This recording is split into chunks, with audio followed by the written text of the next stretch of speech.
नमस्कार दोस्तों, स्वागत है आपका हमारे चैनल स्टडी विथ पीके में। जी हाँ दोस्तों, आज हम देखेंगे ऐसे महत्वपूर्ण प्रश्न जो कि दोस्तों आपके एग्जाम से रिलेटेड होंगे। ठीक है दोस्तों, हर एक क्वेश्चन इसमें दोस्तों आपको एमपी जीके के मोस्ट एमपी क्वेश्चन, ठीक है, और दोस्तों करंट अफेयर के मोस्ट एमपी क्वेश्चन और जितने भी जीके के जो क्वेश्चन पूछे जाते हैं दोस्तों आपके एग्जाम से रिलेटेड सभी क्वेश्चन आपको यहाँ पर देखने को मिलेंगे। जी हाँ दोस्तों, यह प्रैक्टिस सेट जो है आपकी एग्जाम के लिए बहुत ज़्यादा महत्वपूर्ण हो जा रहा है। हर एक प्रश्न को ध्यान से पढ़िएगा दोस्तों, और अगर वीडियो पसंद आए तो लाइक और शेयर जरूर कीजिएगा। चलिए दोस्तों, बिना किसी देरी के स्टार्ट करते हैं वीडियो को। देखते हैं पहला प्रश्न क्या है। और दोस्तों, अगर आप चैनल को अभी भी पहली बार देख रहे हैं तो चैनल को सब्सक्राइब कर लीजिए। चलिए देखते हैं पहला प्रश्न क्या है। मध्य प्रदेश में 5 जिलों को औद्योगिक रूप से विकसित माना गया है। ठीक है, मध्य प्रदेश के जो 5 जिले हैं दोस्तों उन्हें औद्योगिक रूप से, ठीक है, विकसित माना गया है। कौन सा जिला समूह विकसित नहीं है। अब आपको बताना दोस्तों कि इनमें से वो कौन सा जिला समूह है जो विकसित नहीं है। ठीक है, देखिए दोस्तों, आपको तो पहले बता दूं कि मध्य प्रदेश, ठीक है, मध्य प्रदेश में 5 जिलों को औद्योगिक रूप से विकसित माना गया है, जिसमें दोस्तों आपका इंदौर, उज्जैन, भोपाल, ग्वालियर और जबलपुर सम्मिलित है। ठीक है, ये आपको पता रहेगा। अब आपको बताना है जो दिए गए ऑप्शन में से कौन सा समूह पूछा गया है आपको, कौन सा जिला समूह है जो विकसित नहीं है। तो दोस्तों आपके पास एक ही समूह बचता है, सीधी और रीवा। ठीक है, तो ये समूह है जो दोस्तों वो औद्योगिक रूप से विकसित नहीं है मध्य प्रदेश के जिलों के अंतर्गत। ठीक है, तो ऑप्शन नंबर डी आपका आंसर हो जाएगा। देखिए दोस्तों, मध्य प्रदेश जीके में आपको ऐसे ही क्वेश्चन पूछे जाएंगे। ठीक है, तो आपको दोस्तों ऐसे क्वेश्चन के लिए तैयार रहना है, प्रिपेयर रहना है, ताकि आप एग्जाम में अच्छा स्कोर कर सकें। ठीक है, खैर की लकड़ी से कत्था बनाने का कारखाना कहाँ है। पहले तो दोस्तों आपको एक चीज़ ये क्लियर हो गई कि खैर की लकड़ी से क्या बनता है, कत्था बनता है। ठीक है, आपको क्वेश्चन पूछा जाता है कि कत्था बनाने के लिए किस लकड़ी का प्रयोग किया जाता है, तो खैर की लकड़ी का प्रयोग किया जाता है। ये आपका आंसर हो गया। अब आपको ये पता करना है कि मध्य प्रदेश में दोस्तों खैर की लकड़ी से कत्था बनाने का जो कारखाना है वो कहाँ पर स्थित है। ठीक है, तो दोस्तों याद रखिएगा, ये है आपका वानमोर शिवपुरी। ठीक है, याद रखिएगा, वानमोर तथा शिवपुरी में स्थित है। ठीक है, याद रखिएगा, ऑप्शन नंबर ए आपका आंसर हो जाएगा। और दोस्तों खैर से कत्था बनाने का कार्य पूर्वी मध्य प्रदेश, ठीक है, याद रखिएगा, पूर्वी मध्य प्रदेश की खैरवार जनजाति द्वारा किया जाता है। तो ऑप्शन नंबर ए याद रखिएगा, वानमोर शिवपुरी में कत्था बनाने का कारखाना है। कैसे, खैर की लकड़ी से। भारत के संदर्भ में निम्नलिखित में से, ठीक है, कौन सा अधिकार और कर्तव्यों के बीच सही नहीं है। ठीक है, आपको बताना दोस्तों कि भारत के संदर्भ में निम्नलिखित में से कौन सा अधिकार और कौन सा कर्तव्य के बीच में सही संबंध है, सही संबंध है पूछा गया दोस्तों। ठीक है, तो चलिए चारों ऑप्शन पढ़ लीजिए दोस्तों आप। पहला है आपका अधिकार कर्तव्यों के साथ सहसंबंधित है। अधिकार व्यक्तिगत है, अतः समाज और कर्तव्य से स्वतंत्र है। नागरिक के व्यक्तित्व के विकास के लिए अधिकार महत्वपूर्ण है, न कि कर्तव्य के लिए। राज्य के स्थायित्व के लिए कर्तव्यपूर्ण है, नहीं न कि अधिकार के। देखिए दोस्तों, भारत के संदर्भ में, ठीक है, भारत के संदर्भ में और भारतीय संविधान के संदर्भ में जो अधिकार और कर्तव्य के बीच सही संबंध है दोस्तों, वो है कि अधिकार कर्तव्यों के साथ सहसंबंधित है। ठीक है, याद रखिएगा कि भारतीय संविधान में मौलिक अधिकार और मौलिक कर्तव्य के साथ सहसंबंधित है दोस्तों, याद रखिएगा। ठीक है, याद रखिएगा, क्योंकि दोस्तों नागरिकों के, ठीक है, जो नागरिक हैं उनके व्यक्तित्व के विकास के लिए, ठीक है, एवं राज्य के स्थापित के लिए अधिकार एवं कर्तव्य दोनों ही महत्वपूर्ण है। इसलिए आपका आंसर हो जाएगा ऑप्शन नंबर ए, अधिकार कर्तव्य के साथ सहसंबंधित है। मध्य प्रदेश के नेपा नगर में निम्न में से क्या स्थित है। देखिए दोस्तों, ये क्वेश्चन लगातार पूछा जाता है एग्जाम में, आपको याद रखना है दोस्तों। मध्य प्रदेश के नेपा नगर में जो है दोस्तों वो अखबारी कागज का कारखाना है। ठीक है, ऑप्शन नंबर बी आपका आंसर हो जाएगा, अखबारी कागज का कारखाना। ठीक है, अगर एग्जाम में पूछा जाए तो याद रखिएगा। और इसकी स्थापना दोस्तों वर्ष 1956 में national newsprint and paper mill के नाम से की गई थी। ये भी आपको पता होना चाहिए, दी मोस्ट टाइम पे क्वेश्चन हो जाता है। ठीक है, सभी जानकारी आपको पता होना चाहिए। चलिए नेक्स्ट क्वेश्चन देख लेते हैं। वर्ष 2020 में मध्य प्रदेश सरकार द्वारा पुनः शुरू की गई मुख्यमंत्री जन कल्याण संबल योजना का मुख्य उद्देश्य क्या है। ठीक है, आपको बताना दोस्तों कि वर्ष 2020 में, ठीक है, मध्य प्रदेश सरकार द्वारा जो पुनः शुरू की गई मुख्यमंत्री जन कल्याण संबल योजना है दोस्तों, इसका मुख्य उद्देश्य क्या है। आपको 4 ऑप्शन दिए गए हैं, चारों ऑप्शन को पढ़ लीजिए। ठीक है, जिनमें से एक तो है, उपरोक्त में से कोई नहीं, 3 ऑप्शन को देखना है, इसका उद्देश्य बताना है आपको कौन सा है। ठीक है, तो याद रखिएगा दोस्तों, वर्ष 2020 में मध्य प्रदेश के मुख्यमंत्री शिवराज सिंह चौहान द्वारा वर्ष 2018 में शुरू की गई जो मुख्यमंत्री जन कल्याण संबल योजना को पुनः जो शुरू किया गया है दोस्तों, इसका जो उद्देश्य है, ठीक है, वो याद रखिएगा, श्रमिक वर्ग परिवारों को शिक्षा प्रोत्साहन, स्वास्थ्य बीमा व मातृत्व जैसी अनेक सुविधाएं उपलब्ध कराना है। याद रहेगा आपको ऑप्शन नंबर सी, ठीक है, श्रमिक वर्ग के जो परिवारों को शिक्षा प्रोत्साहित कराना, ठीक है, स्वास्थ्य बीमा एवं मातृत्व जैसी अनेक सुविधाएं उपलब्ध कराना है, ठीक है। याद रखिएगा दोस्तों, यह उसका मुख्य उद्देश्य है। ऑप्शन नंबर सी आपका आंसर हो जाएगा, ठीक है। चलिए आगे बढ़ते हैं दोस्तों, नेक्स्ट क्वेश्चन देख लेते हैं। रिमोट कंप्यूटर से कनेक्ट करने के लिए निम्न में से किस प्रोटोकॉल का उपयोग किया जाता है? देखिए दोस्तों, ऐसे क्वेश्चन आपको एग्जाम में पूछ लिए जाते हैं, तो दोस्तों आपको ये भी पता होना चाहिए, ठीक है। जो टेलनेट होता है दोस्तों, ठीक है, जो टेलनेट है ये एक ऐसा प्रोटोकॉल होता है जो टीसीपी या आईपी पर रिमोट कंप्यूटर से कनेक्ट करने के लिए उपयोग किया जाता है, ठीक है। याद रखिएगा, तो ऑप्शन नंबर ए आपका आंसर हो जाएगा टेलनेट। संसद दोनों सदनों का संयुक्त अधिवेशन कब बुलाती है? आपको बताना दोस्तों कि जो संसद होती है वो दोनों सदन, ठीक है, दोनों सदनों का संयुक्त अधिवेशन कब बुलाती है, ठीक है। तो याद रखिएगा दोस्तों, कब बुलाती है? जब एक सदन द्वारा पारित विधेयक दूसरे सदन द्वारा अस्वीकार कर दिया जाए, ठीक है।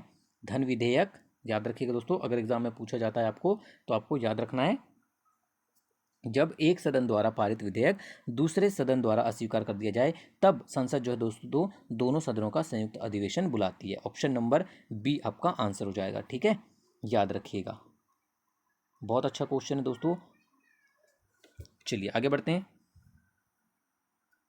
वर्ष 2020 में मध्य प्रदेश राज्य सरकार द्वारा कितने खिलाड़ियों को एकलव्य अवार्ड प्रदान किया गया? ये क्वेश्चन समझ लीजिए दोस्तों, आपके एग्जाम में आ गया, ठीक है। याद रखिएगा दोस्तों, वर्ष 2020 में मध्य प्रदेश राज्य सरकार द्वारा 14 खिलाड़ियों को एकलव्य अवार्ड प्रदान किया गया है, ठीक है। याद रहेगा आपको, ऑप्शन नंबर डी आपका आंसर हो जाएगा, ठीक है। और दोस्तों अगर आपको इसकी शुरुआत पूछा जाता है तो याद रखिएगा 1994 से इसकी शुरुआत हुई थी, किसकी? एकलव्य पुरस्कार की, ठीक है ना। चलिए आगे बढ़ते हैं, दोनों जानकारी याद रखिएगा, दोनों ही चीज़ एग्जाम में पूछी जाती है। Indian Premier League 2020 IPL, IPL दोस्तों सभी देखते हैं, ठीक है। तो आपको बताना है कि 2020 का खिताब किसने जीता था आईपीएल का? दोस्तों सभी ने देखा है, सभी को पता है दोस्तों कि इंडियन प्रीमियर लीग 2020 का जो खिताब है दोस्तों, ये मुंबई इंडियंस ने जीता है, ठीक है। ऑप्शन नंबर सी आपका आंसर हो जाएगा मुंबई इंडियंस, ठीक है। चलिए आगे बढ़ते हैं। फ्रेंच ओपन 2020 के पुरुष एकल वर्ग का खिताब किसने जीता है? बहुत अच्छा क्वेश्चन दोस्तों, आपको करंट अफेयर के अंतर्गत ये क्वेश्चन जरूर पूछा जाएगा।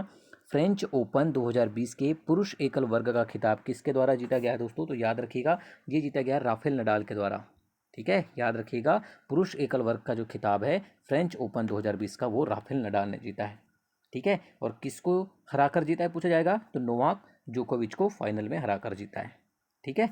याद रखिएगा। खेलो इंडिया यूथ गेम्स 2021 का आयोजन कहाँ किया जाएगा?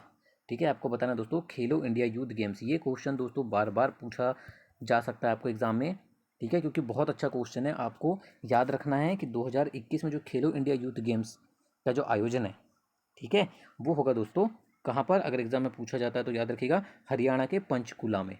ऑप्शन नंबर बी आपका आंसर हो जाएगा, हरियाणा के पंचकुला में आयोजित किया जाएगा, ठीक है। याद रहेगा, आपको बिल्कुल नहीं भूलना है दोस्तों। चलिए आगे बढ़ते हैं। भारत के आर्थिक सुधार का जनक किसे कहा जाता है? देखिए दोस्तों, आपको खाली क्वेश्चन पढ़ते ही समझ में आ रहा होगा दोस्तों कितना इंपॉर्टेंट क्वेश्चन है, ठीक है, कि भारत के आर्थिक सुधार का जनक किसे कहा जाता है? तो याद रखिएगा, भारत के आर्थिक सुधार का जनक डॉक्टर मनमोहन सिंह को कहा जाता है, ठीक है। याद करिएगा, याद रखिएगा, ऑप्शन नंबर सी आपका आंसर हो जाएगा, डॉक्टर मनमोहन सिंह, ठीक है। याद रहेगा आपको। चलिए आगे बढ़ते हैं। नाबार्ड की स्थापना किस वर्ष में हुई थी?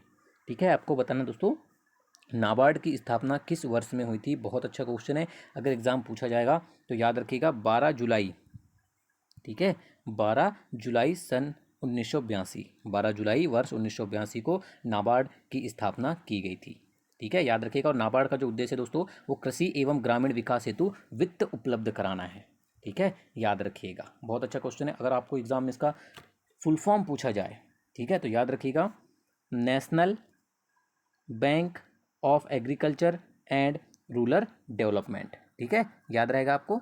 चलिए ठीक है। और दोस्तों इसकी जो स्थापना है वो शिवरमन समिति की सिफारिश के आधार पर की गई थी। और कब की गई थी? 12 जुलाई वर्ष 1982। इतनी जानकारी आपको याद रखना है। भूमि विकास बैंक की स्थापना किस वर्ष की गई थी? ठीक है, आपको बताना दोस्तों, भूमि विकास बैंक की स्थापना किस वर्ष की गई थी? तो याद रखिएगा दोस्तों, देश में राज्य स्तर पर भूमि विकास बैंक की जो स्थापना है वो वर्ष 1957 में की गई थी। ठीक है, ऑप्शन नंबर सी याद रखिएगा, वर्ष 1957 में की गई थी। यह बैंक दोस्तों अब सरकारी कृषि एवं ग्रामीण विकास के नाम से जाना जाता है। ठीक है, याद रखिएगा। सुरक्षित मातृत्व आश्वासन योजना सुमन निम्न में से किस मंत्रालय के अंतर्गत की गई? ठीक है, आपको बताना है कि दोस्तों सुरक्षित मातृत्व आश्वासन योजना सुमन निम्न में से किस मंत्रालय के अंतर्गत की गई थी? ठीक है, याद रखिएगा दोस्तों, अगर एग्जाम में पूछा जाता है तो सुरक्षित मातृत्व आश्वासन योजना सुमन जो है दोस्तों, इसका प्रारंभ जो है नई दिल्ली में 10 अक्टूबर, डेट याद रखिएगा दोस्तों, 10 अक्टूबर 2019 को एवं केंद्रीय स्वास्थ्य एवं परिवार कल्याण मंत्रालय द्वारा किया गया था। ठीक है, याद रखिएगा, इसका प्रारंभ किसके द्वारा किया गया था? केंद्रीय स्वास्थ्य एवं परिवार कल्याण मंत्रालय द्वारा 10 अक्टूबर 2019 को किया गया था। ठीक है, याद रहेगा आपको, डेट याद रखना है और किस मंत्रालय द्वारा शुरू की गई थी योजना ये भी याद रखना है। दोनों चीज़ आपको पता चल गई। चलिए आगे बढ़ते। जनगणना 2011 के अनुसार मध्य प्रदेश के किस जिले में जनसंख्या वृद्धि दर सबसे कम दर्ज की गई? बहुत अच्छा क्वेश्चन है दोस्तों, आपको बताना है कि जनगणना 2011 के अनुसार मध्य प्रदेश का वो कौन सा जिला है जहां पर जनसंख्या वृद्धि दर जो है दोस्तों वो सबसे कम दर्ज की गई? तो दोस्तों याद रखिएगा वो है आपका अनूपपुर जिला। ठीक है, ऑप्शन नंबर डी आपका आंसर हो जाएगा, अनूपपुर जिला। ठीक है ना, चलिए आगे बढ़ते हैं। निम्न में से किस स्थान से प्रागैतिहासिक मनुष्यों के निवास का प्रमाण नहीं मिलता है? देखिए दोस्तों, आपको 4 ऑप्शन दिए गए हैं, इन्हीं में से बताना है आपको कि वह कौन सा स्थान है जहां से प्रागैतिहासिक मनुष्यों के निवास के प्रमाण नहीं मिलते हैं। बहुत अच्छा क्वेश्चन है दोस्तों, याद रखिएगा, उज्जैन से। ठीक है, उज्जैन से प्रागैतिहासिक मनुष्यों के निवास के प्रमाण नहीं मिलते हैं। जबकि मध्य प्रदेश के रायसेन, सीघनपुर व आदमगढ़ जो कि आपको ऑप्शन में दिए गए हैं, आदि स्थानों से आदिम प्रजातियों के रहने के प्रमाण मिले हैं। ठीक है, इन तीनों ही जगह से आपको प्रागैतिहासिक मनुष्य के निवास के प्रमाण मिले हैं, केवल उज्जैन को छोड़कर। तो आपका आंसर हो जाएगा ऑप्शन नंबर ए, उज्जैन। ठीक है, बौद्ध धर्म के प्रचार हेतु सांची के स्तूप का निर्माण किस मौर्य शासक द्वारा कराया गया था? ठीक है, आपको बताना दोस्तों कि बौद्ध धर्म के प्रचार हेतु जो सांची का स्तूप का निर्माण है, काफ़ी बार एग्जाम में पूछा जाता है दोस्तों, ये एमपीजीके के अंतर्गत। याद रखिएगा, ये कराया था मौर्य सम्राट अशोक ने। ठीक है, ऑप्शन नंबर बी आपका आंसर हो जाएगा, मौर्य सम्राट अशोक के द्वारा कराया गया था। ठीक है, याद रखिएगा। और यह कहाँ पर स्थित है दोस्तों? रायसेन जिले में स्थित है। याद रखिएगा, आपको पूछा जाता है कि सांची का स्तूप किस जिले में स्थित है? रायसेन जिले। सल्तनत काल में किस शासक ने मध्य प्रदेश के मांडू, ग्वालियर व मालवा को जीता तथा उज्जैन के महाकालेश्वर के मंदिर को भी लूटा? ठीक है, देखिए बहुत अच्छा क्वेश्चन है, आपको बताना है कि सल्तनत काल में किस शासक ने मध्य प्रदेश के मांडू, ग्वालियर व मालवा को जीता और उज्जैन के महाकालेश्वर मंदिर को भी लूटा? ठीक है, तो याद रखिएगा दोस्तों, वो था इल्तुतमिश। ऑप्शन नंबर सी आपका आंसर हो जाएगा, सल्तनत काल में गुलाम वंश के शासक इल्तुतमिश ने, ठीक है, मध्य प्रदेश के मांडू, ग्वालियर और मालवा क्षेत्र पर जीत हासिल की थी और साथ ही उसने उज्जैन के महाकालेश्वर मंदिर को भी लूटा था। ठीक है, याद रखिएगा। वर्ष 1923 में मध्य प्रदेश के किस जिले से झंडा सत्याग्रह का आरंभ किया गया था? काफ़ी बार एग्जाम में पूछा जाता है दोस्तों ये क्वेश्चन, याद रखिएगा कि 1923 में मध्य प्रदेश का वह जिला जहां से झंडा सत्याग्रह आरंभ किया गया था दोस्तों, वो जिला है आपका जबलपुर। मोस्ट आईएमपी क्वेश्चन है, एमपीजीके के अंतर्गत लगातार यह क्वेश्चन पूछा जाता है। ठीक है, याद रखिएगा। सुरैती लोक चित्रकला राज्य के किस क्षेत्र से संबंधित है? ठीक है, आपको बताना है दोस्तों कि सुरैती लोक चित्रकला जो है वो मध्य प्रदेश राज्य के किस क्षेत्र से संबंधित है? बहुत अच्छा क्वेश्चन है दोस्तों, याद रखिएगा, मध्य प्रदेश के बुंदेलखंड से संबंधित है ये। ठीक है, सुरैती चित्रकला जो है, लोक चित्रकला मध्य प्रदेश के बुंदेलखंड क्षेत्र से संबंधित है। ठीक है, याद रखिएगा, ऑप्शन नंबर ए आपका आंसर हो जाएगा, बुंदेलखंड। मध्य प्रदेश में बुंदेली तथा बुंदेलखंडी बोली किस स्थान पर बोली जाती है? जो 4 ऑप्शन दिए गए हैं दोस्तों, इनमें आपको बताना है कि मध्य प्रदेश में बुंदेली या बुंदेलखंडी बोली जो है वो कहाँ बोली जाती है? तो दोस्तों मुख्यतः यह सागर जिले में बोली जाती है। ठीक है, और इसके अतिरिक्त दोस्तों याद रखिएगा, दतिया, शिवपुरी, मुरैना, छतरपुर, अशोकनगर व छिंदवाड़ा में भी बुंदेलखंड बोली बोली जाती है। ठीक है, याद रखिएगा। बहुत अच्छा क्वेश्चन एक और बनता है दोस्तों इससे कि बुंदेलखंड बोली का जन्म किस अपभ्रंश से माना जाता है, तो याद रखिएगा शौरसेनी। ठीक है, शौरसेनी अपभ्रंश से माना जाता है। बहुत अच्छा क्वेश्चन है, याद रखिएगा। ठीक है, और इसे दक्षिणी राजस्थानी बोली भी कहा जाता है, ये भी आपको याद रखना है। ठीक है, चलिए आगे बढ़ते हैं। निम्न स्थानों में से कौन सा 1857 ईस्वी के विद्रोह का महत्वपूर्ण केंद्र नहीं था? जो आपको चार ऑप्शन दिए गए हैं दोस्तों, इनमें से बता रहा है कि 1857 का जो विद्रोह हुआ था उसका महत्वपूर्ण केंद्र के अंतर्गत नहीं आता है। ठीक है, तो दोस्तों याद रखिएगा कि कानपुर, झांसी और लखनऊ ये तीनों ही आपके 1857 के विद्रोह के प्रमुख स्थलों में थे। ठीक है, ठीक है, तो आपका एक क्या बच गया दोस्तों, आगरा, ये आपका इसके अंतर्गत नहीं आता, इसलिए आपका आंसर भी क्या हो जाता है, ऑप्शन नंबर ए। ठीक है, याद रखिएगा। भारत के विभाजन के समय भारतीय राष्ट्रीय कांग्रेस के अध्यक्ष थे। बहुत अच्छा क्वेश्चन दोस्तों, याद रखिएगा कि भारत के विभाजन के समय भारतीय राष्ट्रीय कांग्रेस के जो अध्यक्ष थे दोस्तों वो थे जे बी कृपलानी। ठीक है, जे बी कृपलानी थे। बहुत अच्छा क्वेश्चन है दोस्तों, याद रखिएगा। इन्होंने वर्ष 1946 में, ठीक है, मेरठ में हुए कांग्रेस के अधिवेशन की अध्यक्षता की थी। ये भी आपको याद रखना है। और जो आपको एग्जाम में मतलब क्वेश्चन में पूछा गया है कि भारत के विभाजन के समय भारतीय राष्ट्रीय कांग्रेस के अध्यक्ष कौन थे, तो याद रखिएगा जे बी कृपलानी। ठीक है, चलिए आगे बढ़ते हैं। मोहनजोदड़ो में सबसे बड़ा भवन कौन सा है? ठीक है, आपको बताना दोस्तों मोहनजोदड़ो में सबसे बड़ा भवन कौन सा है। काफ़ी अच्छा क्वेश्चन दोस्तों, याद रखिएगा, धान्यागार। ठीक है, सिंधु सभ्यता के प्रमुख स्थल मोहनजोदड़ो की विशालतम इमारत एक धान्यागार थी। ठीक है, याद रखिएगा, जिसकी लंबाई दोस्तों 150 फीट और चौड़ाई 50 फीट थी। ठीक है, याद रखिएगा। बहुत अच्छा क्वेश्चन है, अगर एग्जाम में पूछा जाता है तो आपको पता होना चाहिए। चलिए आगे बढ़ते हैं। भारत में पुर्तगाली सत्ता की वास्तविक नींव रखने वाले महानतम पुर्तगाली गवर्नर कौन थे? बहुत अच्छा क्वेश्चन है दोस्तों, याद रखिएगा कि भारत में प्रथम पुर्तगाली वायसराय जो था दोस्तों वो था आपका फ्रांसिस्को डी अल्मीडा। ठीक है, फ्रांसिस्को डी अल्मीडा जो था दोस्तों वो कौन था, प्रथम पुर्तगाली वायसराय था। किंतु भारत में पुर्तगाली शक्ति का जो वास्तविक संस्थापक है दोस्तों वो अल्बुकर्क है। ठीक है, याद रखिएगा। बहुत अच्छा क्वेश्चन है, और इसने ही दोस्तों भारत में एक प्रादेशिक शक्ति के रूप में पुर्तगाली राज्य की स्थापना की थी। ठीक है, तो दोस्तों आपका आंसर क्या हो जाएगा, अल्बुकर्क। ऑप्शन नंबर बी आपका आंसर हो जाएगा। ठीक है, निम्नलिखित में से किसने असहयोग आंदोलन के दौरान विदेशी कपड़ों को जलाना एक निष्ठुर बर्बादी बताया था? बहुत अच्छा क्वेश्चन दोस्तों, आपको बताना है कि वह कौन थे जिसने असहयोग आंदोलन के दौरान विदेशी कपड़ों को जलाना एक निष्ठुर बर्बादी बताया था दोस्तों। मोस्ट टाइम पे क्वेश्चन है, याद रखिएगा, रविंद्रनाथ टैगोर ने।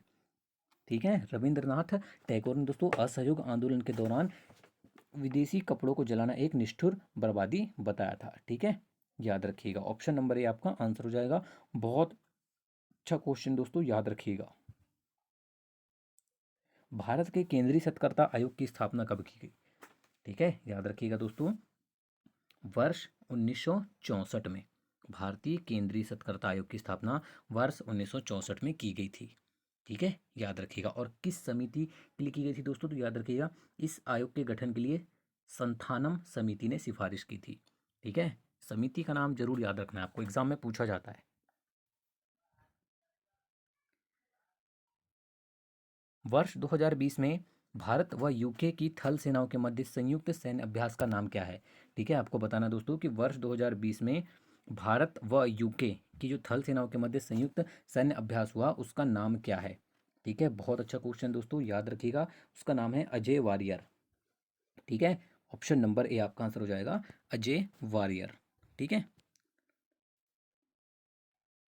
मध्य प्रदेश के सर्वाधिक क्षेत्र किस साधन से सिंचित होते हैं? बहुत अच्छा क्वेश्चन दोस्तों, काफ़ी बार एग्जाम में पूछा जाता है कि मध्य प्रदेश का जो सर्वाधिक क्षेत्र है दोस्तों वो कुएं एवं नलकूप से सींचे जाते हैं। ठीक है, याद रखिएगा। बहुत अच्छा क्वेश्चन है। राज्य में दोस्तों 2/3 भूमियाँ 6.4% जो है दोस्तों क्षेत्र जो है वो कुओं व नलकूपों द्वारा सिंचाई की जाती है इनकी। ठीक है ना, याद रखिएगा। सड़क परिवहन व राजमार्ग मंत्रालय के अनुसार राज्य में राष्ट्रीय राजमार्गों की कुल लंबाई कितनी है? ठीक है, आपको बताना दोस्तों कि सड़क परिवहन व राजमार्ग मंत्रालय के अनुसार राज्य में राष्ट्रीय राजमार्ग की जो कुल लंबाई है दोस्तों वो है 8,772 किलोमीटर। ठीक है, 8,772 किलोमीटर है। ठीक है, याद रखिएगा ऑप्शन नंबर सी आपका आंसर हो जाएगा। और दोस्तों याद रखिएगा कि राज्य से, मध्य प्रदेश राज्य से जो गुजरने वाले राष्ट्रीय राजमार्ग है इनकी कुल संख्या 22 है, ये भी आपको याद रखना है। मध्य प्रदेश में गेहूं का सर्वाधिक उत्पादन किस क्षेत्र में होता है? बहुत अच्छा क्वेश्चन दोस्तों, याद रखिएगा कि मध्य प्रदेश में गेहूं का जो सर्वाधिक उत्पादन है दोस्तों वो मालवा क्षेत्र में होता है। मोस्ट आईएमपी क्वेश्चन है, एग्जाम में काफ़ी बार पूछा जाता है। ठीक है ना, याद रखिएगा। तो आपका क्या हो जाएगा दोस्तों? मालवा क्षेत्र। ठीक है, चलिए आगे बढ़ते हैं। मध्य प्रदेश के ग्वालियर व भिंड जिले में भैंस की कौन सी नस्ल पाई जाती है?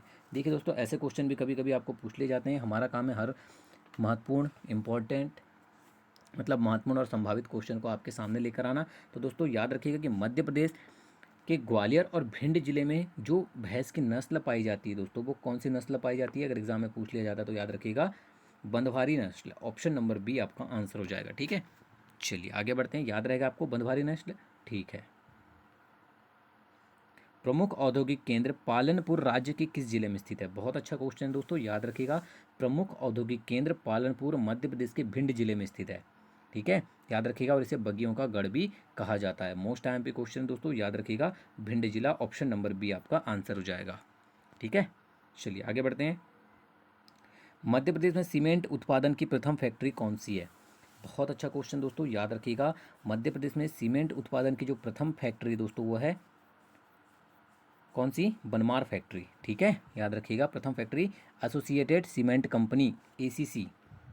ठीक है, एसीसी बनमौर मुरैना में वर्ष 1922 में स्थापित की गई थी। ठीक है, 1922 में स्थापित की गई थी। बहुत अच्छा क्वेश्चन है, याद रखिएगा। ठीक है, तो आपका आंसर क्या हो जाएगा दोस्तों? Banmore factory Morena. Option number B आपका आंसर हो जाएगा। तो ये थे दोस्तों आज के बहुत ही इंपॉर्टेंट सिलेक्टेड और संभावित प्रश्न आपके आगामी एग्जाम के लिए। वीडियो पसंद आया दोस्तों तो लाइक और शेयर जरूर कीजिएगा और वीडियो को अंत तक देखने के लिए धन्यवाद। और दोस्तों इसी तरह के लगातार वीडियो पाने के लिए हमारे चैनल को सब्सक्राइब जरूर करिएगा।